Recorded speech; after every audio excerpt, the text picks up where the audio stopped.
I'm Reece at your leisure in, of all places, Copenhagen, Denmark, in one of the most unusual neighborhoods you'll ever see. Copenhagen is one of the great old European capitals. You may know it best for the statue of the Little Mermaid, or the Mermaid's creator and resident Hans Christian Andersen, or Tivoli Gardens, the world's second oldest amusement park. But across the main canal is a colorful, thriving hippie hangout dating back to 1971, dubbed Freetown Christiana. It is a self-proclaimed semi-autonomous neighborhood of about 850 souls who still live in the age of Aquarius, where marijuana is abundant, visitors are welcome, but cameras are not. Not inside the green zone anyway, with its many aromatic stands offering smoky relaxation. The outside periphery, though, offers a kaleidoscope of psychedelia. Christiana's awesome. It's like going to a homeless place, but everybody seems happy, and the tourists are happy, and the people living here are happy. Oddly enough, it's kind of refreshing. There's a lot of marijuana evidence here, but there's also a lot of happy dogs and happy people and friendly. They don't want pictures taken, and they want to live their lives, but they welcome tourists. And so here we are. In 1971, homeless squatters seeking their particular lifestyle took over this abandoned military base and created what a local writer proclaimed a refuge where all the seekers of peace could have their grand meditation. Well, it's got this strange mix of the eclectic, because people who don't really have stable homes are living here, but they're living in a very ancient European city with all the ancient European city architecture. The cannabis trade remains controversial. It was shut down completely in 2004, but has returned and is tolerated by Copenhagen Authority, although hard drugs are not allowed. The Christiana flag reflects the abundance of red and yellow paint left behind by the military. The 3 dots represent the 3 eyes in Christiana. It kind of shows this strange Danish tolerance for different kinds of people.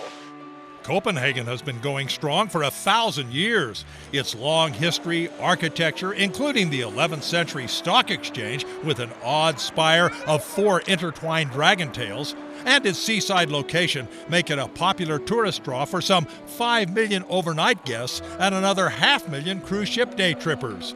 Its mile-long pedestrian mall is one of the longest in Europe and a magnet for shoppers from near and far. The mall ends at Nyhavn, Copenhagen's historic commercial gateway to the world.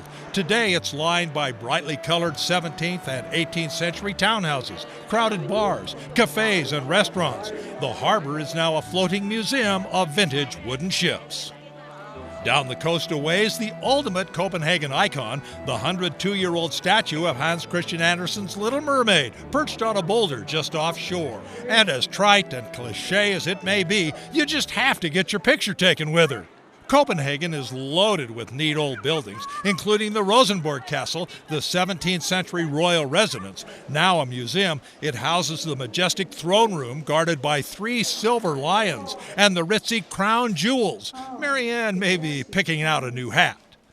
The National Cathedral of Denmark, built Catholic, now Lutheran, is fairly plain. Its modest nave lined with Bertel Thorvaldsen statues of the 12 apostles, minus Judas.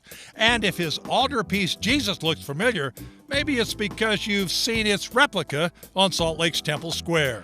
The Glyptotek Sculpture Museum features a spectacular collection of ancient Greek, Roman, and Egyptian art, as well as the complete collection of Degas bronze dancers and one of the largest collections of Rodin works, including the Burghers of Calais.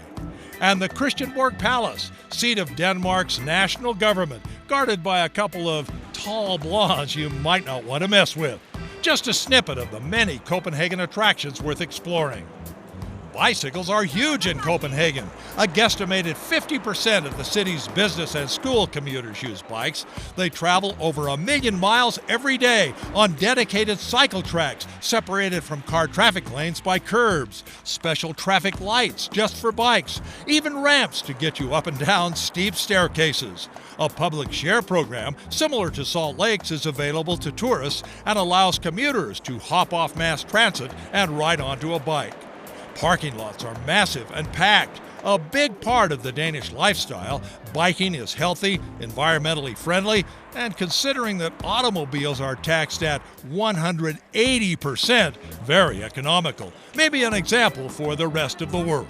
Reece at your leisure in Copenhagen, Denmark. Hey guys, if you liked that video, you're going to want to watch all of our other AYL videos. You're going to want to like it, you're going to want to share it, and you're going to want to subscribe, right? See all the buttons right here? This is what you're going to want to do, right? Click on them, because we have some really cool videos, all kinds of behind the scenes stuff, bloopers of Alicia crashing and stuff. Why are you going to sell me out like that, Steven? So you want to click all of these things and subscribe to our channel, because At Your Leisure is awesome, and we'll see you here for more videos.